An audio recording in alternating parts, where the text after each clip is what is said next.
Autre grand titre de cette édition, le paysage médiatique est en pleine mutation. C'est là grâce à la révolution technologique qui offre des facilités d'accès à l'information pour les professionnels, ce qui crée une nette ligne de démarcation entre la génération actuelle et les anciennes qui ont, elles aussi, marqué leur temps.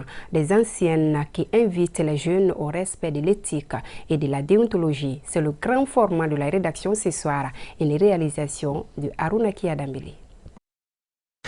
Quelquefois appelé historien du présent, le journaliste formé à la recherche obstinée de l'information collecte et traite des informations d'intérêt général.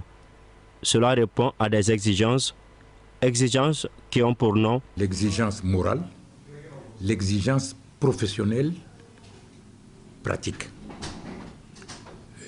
Notre fonds de commerce, c'est d'abord quoi? La crédibilité des informations que nous diffusons.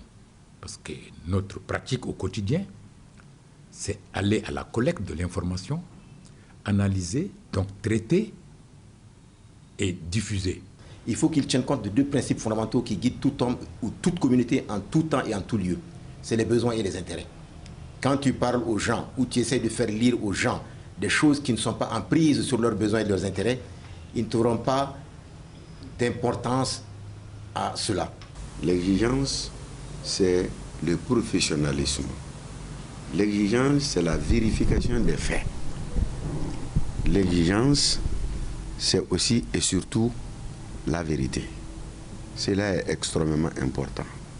L'exigence, c'est le respect des règles d'éthique et de déontologie. La presse est parfois appelée quatrième pouvoir en raison du rôle crucial qu'il joue au sein de la société dans la mise en œuvre de différentes libertés publiques, dont la liberté d'expression. Dans sa mission de communication, le journaliste malien est tenu, par exemple, au respect de la vie privée, en fonction du droit que le public a de connaître la vérité. C'est pourquoi on a dit, il semblerait que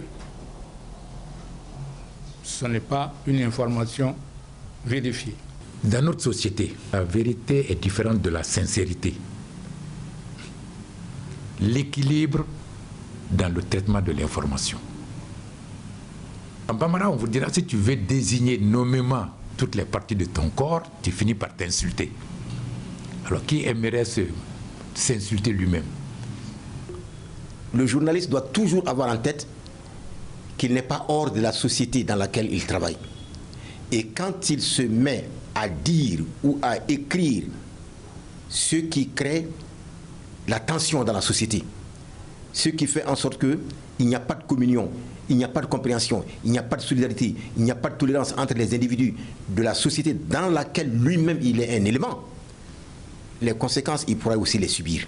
Exercer le métier de journalisme requiert une bonne culture générale et surtout de la rigueur. Dans un environnement, il y a des vérités. Et ces vérités peuvent être dites de manière acceptable, de manière supportable. Mais en tenant compte de la réalité, même si de manière acceptable, de manière supportable, certaines vérités peuvent remettre en cause l'équilibre social, la paix et peuvent exposer la vie des populations, je pense qu'il est de la responsabilité du journaliste de se priver de donner de telles informations. Parce que l'information doit être donnée utilement. Si fournir une information a plus de conséquences que d'avantages, il faut servir. Pour informer le grand public, il faut avant tout s'instruire et comprendre les faits.